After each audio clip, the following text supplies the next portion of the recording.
Hello, viewers. Welcome to today's lesson. We are going, this is history, maybe first of all, this is history from one, history and government. Welcome to today's topic. Our topic is going to be national integration. And this is the last chapter in Form 1. It is the last chapter in Form 1. And maybe we will start with definition of terms. And in this case, our topic is national integration. National integration, it means here we have key two terms that actually forms this topic. The first terminology, we start with the definitions of terms.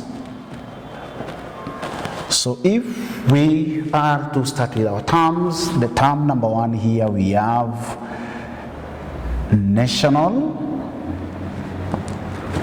And maybe probably to remind ourselves when we are talking about national. National is a terminology that is actually coming out of the word nation.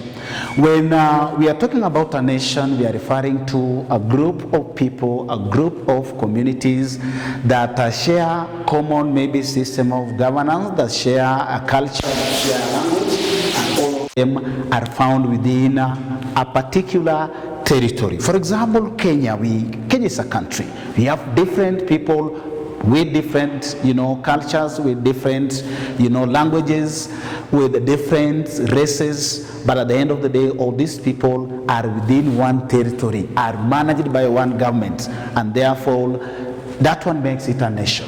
So when we are talking about national simply refers to that belongs to the nation. Anything that belongs to the nation, we can call it national. That's why sometimes we can talk of parastatals that are maybe owned by the government. We can just say they are national parastatals. Schools that maybe have reached that level and maybe they are recognized nationally or nationwide, we can just refer to them as national. So when we're talking about national, we are actually referring to that belongs to the nation.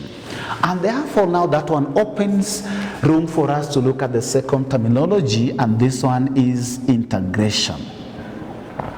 Integration. When we are talking about integration, it means to bring together. This is bringing together, or we can say just joining, maybe it can be broken parts, maybe overhaul. Joining, bringing them together, or actually joining broken parts. And when talking about broken parts, for example, you may have a cake, and this cake you may decide to break it.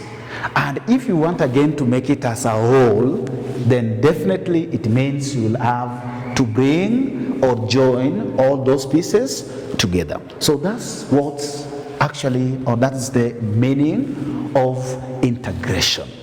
And therefore, that one again opens, or it can enable us now to define this national integration. Now we can talk of national integration because already we have actually defined what is national and also integration. So therefore here we have now national integration, where we are going to get the meaning of these words being joined from the definitions that we talked about at the beginning. And when we are talking about national integration, we are simply referring to that process. This is the process or the act of bringing Communities, or we can say different communities, or group or different groups of people together to form one nation. To form one nation. So, my learner, that is the definition of national integration. It is that act, it is that process of actually bringing different communities or groups of people together to form one nation. This is regardless of their color, regardless of maybe their religion, or even regardless of where they come from or where they are actually emanating from. What is the importance? The importance of national integration. Why should we bring these people together, different communities together, so that they form one system that we are actually referring to as a nation? So therefore, let us now look at, importance of national integration. Can write on this side. Importance of national integration. Importance of national integration. Importance number one, it promotes national unity. It promotes national unity. And when you're talking about promotes national unity, it means people of a particular nation, they will be unified, or they belong to one country. They feel unified, part of that particular country. So it promotes national unity. Number two, it also provides,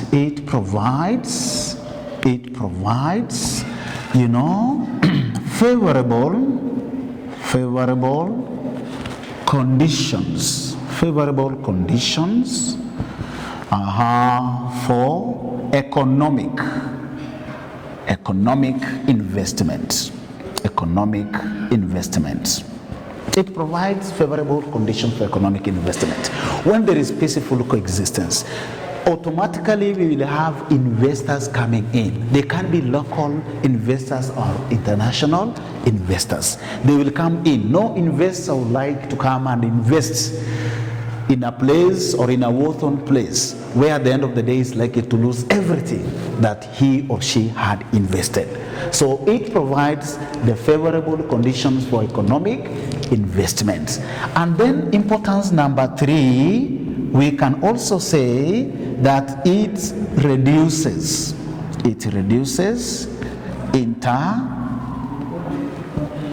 interclan or intercommunal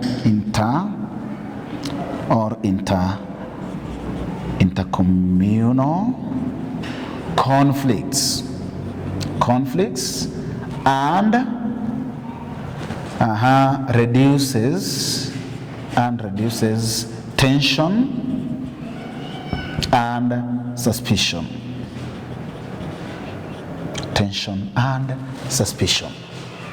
So it actually reduces interclan, or what we call intercommunal conflicts.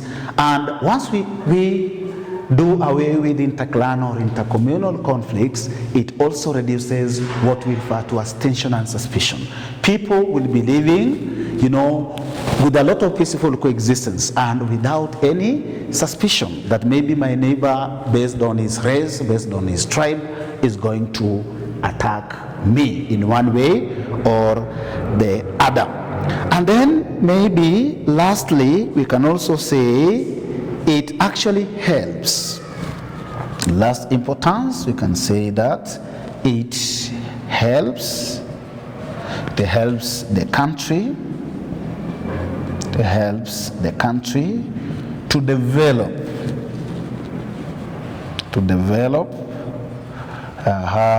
better channels of communication. Yes, a country will automatically develop better ways of communicating to their own people. Remember, when communities are divided, when they are not integrated together, then we do not have other better channels of communication. But when people within a country are actually unified, are just as one, as a country, then even the government is in a position of, making better channels of communication, and they can forge the way forward for their future. They can plan for their future development. So those are the key importances of national integration. I want us to look at the last part of our lesson today, and this is now the factors that promote national unity. We just want to see what promotes national unity.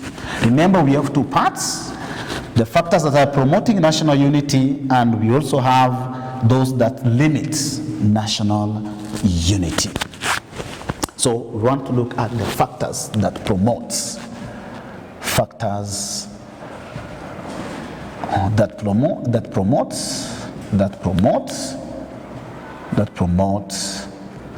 national unity. Factors that promote national unity. The first factor that promotes national unity is the Constitution itself, the Constitution. When we are referring, or when we are talking about the Constitution, this is just a set of agreed rules and regulations that actually governs people in a particular country. They can be written, or they can even be unwritten. It will depend on the geographical area or any particular country and their form of governance. So when we are talking about the Constitution, we are just referring to the sets. These are sets of agreed rules and regulations.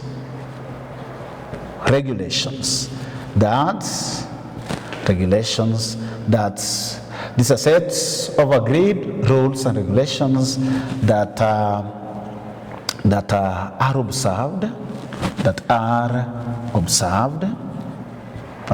observed or governs a particular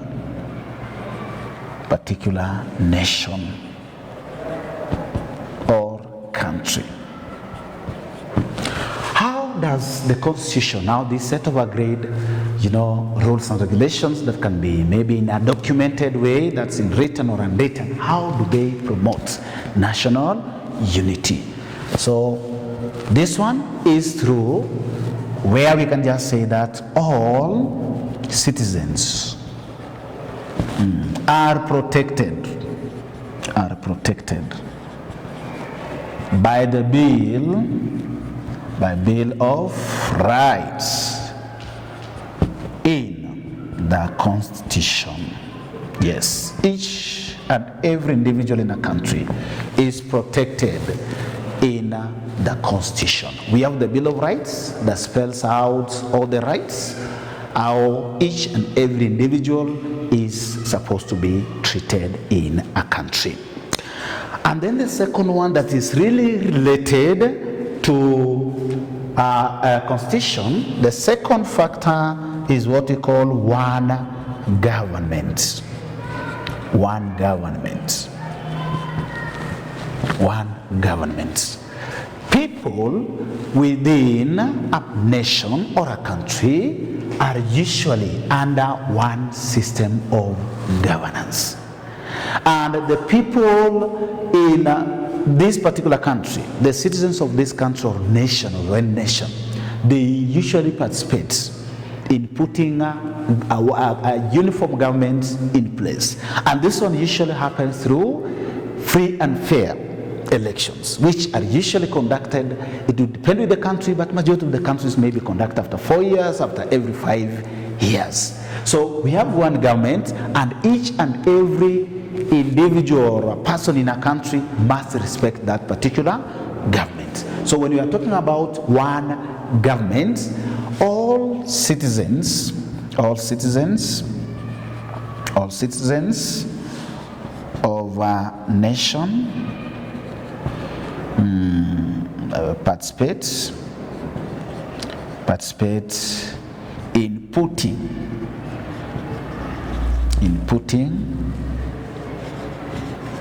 a government in place, and this one is through elections. So that is the issue of government. And this government, it actually has to serve all the citizens. It does not discriminate any citizen. So that one becomes a symbol of national unity. And then the third factor that promotes national unity,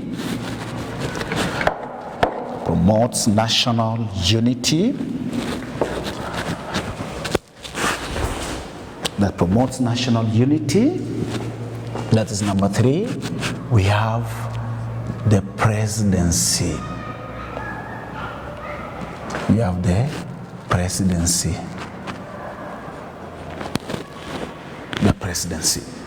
So when we are talking about the presidency, this is an institution, and this is the highest office in any nation or in any land. That is the presidency. And it is usually headed by the president, though he also has his assistant, cardinal assistant, who is the deputy president. So number 1, what we must know, the presidency as an institution, how it promotes national unity. People usually participate in choosing or in putting their representatives in the offices of the presidency. And for example, when you're talking about the president usually represents all. So we can say that the president, who is the head of the presidency, the president represents all, for example, we are talking about Kenya or Kenyans or all people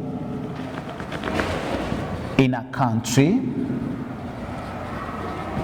in international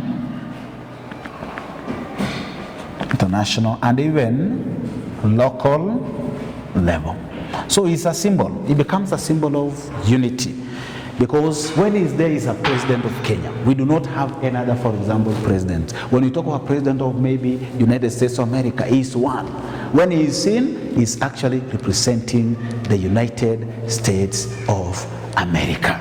So therefore the president, that office, the presidency, that office acts as a symbol of national unity. And each and every person in that particular country or in a nation must recognize that individual as the president. So he becomes, at the end of the day, a representative of all Kenyans. And then we also have number 4, we have national language. National language is a language that is recognized by all in a country or in a nation, and they use it for purposes of communications, day to day or on a daily activities or day-to-day activities. For example, in our own country, that is Kenya, we have one common language, one common national language, and in this case we are talking about the Kiswahili. Kiswahili is recognized as the national language.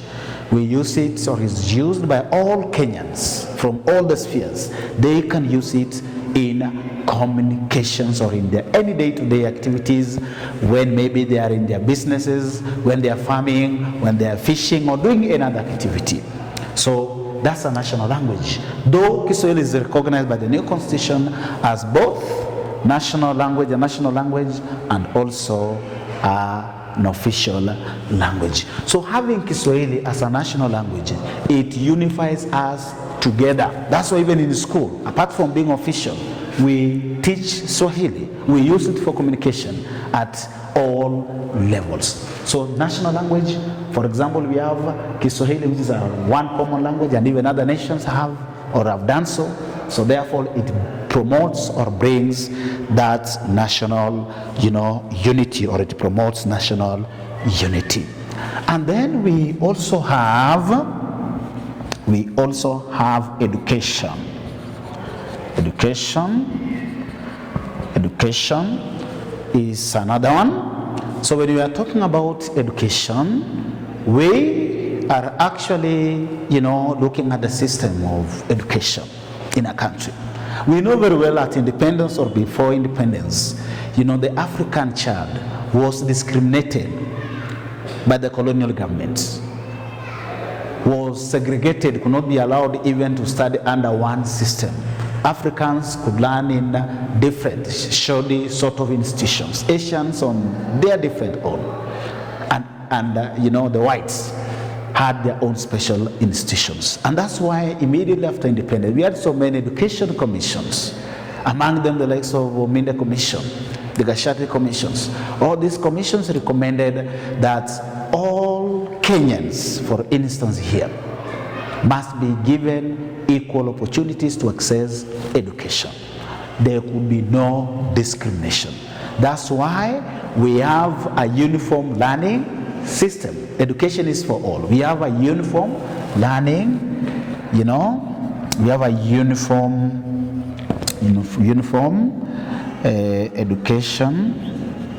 education system.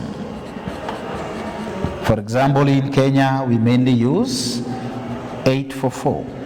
It's for all Kenyans. Nobody's discriminated. You can't say that this is the school for this particular people. No, the curriculum is actually one.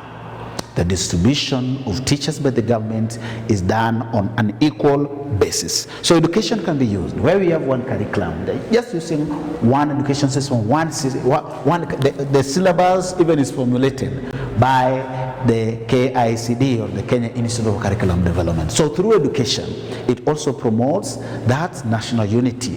It is one curriculum that is used for all learners in all learning institutions throughout the country. And then another one, we have the national days and events. We have national days and events. National days and events. National days and events. National days and events. We have national days and events. When we are talking about national days, these are the special days that are actually celebrated in a country. Maybe in remembering an important activity or an event that took place in the past. For example, here we can talk of days like Mashujaa Day. We can talk of Mashujaa Day. We can talk of days like Madaraka Day. It can be common events. For example, it can be agricultural shows, and the rest. All these events are celebrated by all Kenyans. When you talk of Mashujaa, Madaraka, Agricultural Day, when you talk of can't talk of other special days that are being celebrated within the country or calendar, it is not only done by a few Kenyans, but it's celebrated by all Kenyans. They are gazetted in the Kenya Gazette, to be special days. That's the national days and other events that all the Kenyans that usually commemorate or celebrate. So by doing such, it is an indication that it unifies all Kenyans. It applies to all Kenyans. And then another one is the symbols of national unity. We have the symbols of national unity. Symbols of national unity. These are just symbols of national unity. Symbols you can be able to see, especially in our flag. When you look at, for example, we have one flag, which has several colors. We have white, blue, red. And then we also have, in that particular flag, for example, we do have what we call a public seal, which demonstrates our sovereignty. We also have what we call the coat of arms. Yes. So those ones, they become symbols of national unity. It can be one flag, it can be public seal, it can actually be, we are talking of coat of arms, So all these ones act as a symbol, because all of us, when we see that flag of, for example, Kenya, we identify ourselves as Kenyans. When we see that public seal on coat of arms, it brings out, that this one belongs to Kenya, and it is for all Kenyans. And then, as we finish, we also have other factors which are social and economic activities or interactions. Social and economic activities. This is number 8. Social and economic activities. Yes. Social and economic activities. So when we are talking about social and economic activities, when you look at social activities, for example, all Kenyans are unified, through games, for example. In our learning institution, we do have, for example, games where we have inter-school competitions. They move from the sub-county level up to the national level. It brings learners from different learning institutions. It can be through intermarriage. People are intermarrying from different communities. Yes, those are some of the social activities that brings that sense of national unity. When we talk of economic activities, when we are talking about economic activities, people do trade together. We have trading activities. People go to the same market centers from different communities. They do business and trading activities together, regardless of the tribe. Still on economic activities, maybe through trading activities, maybe we can add there on social, for instance, social activities. This social, let me indicate social activities. So this one may include things like games, can be through intermarriages. Can write it here, be through intermarriages. Yes? And any other social activities. And any other social activities.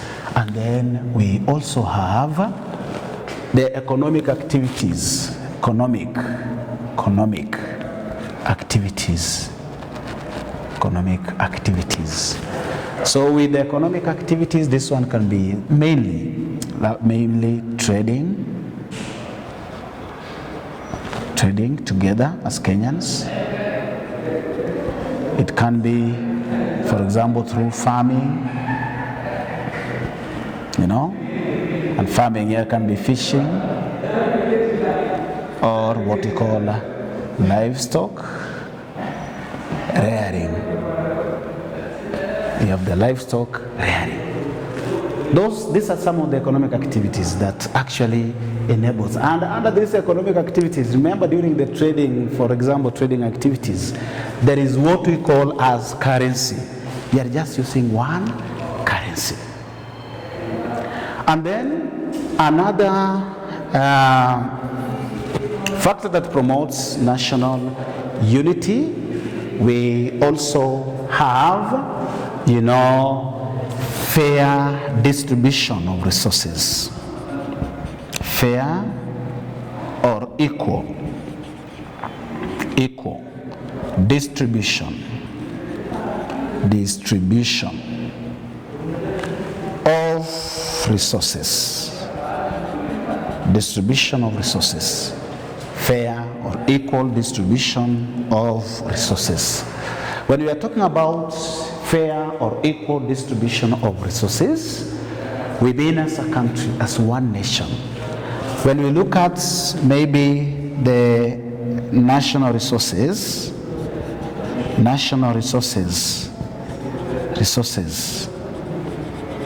are shared equally.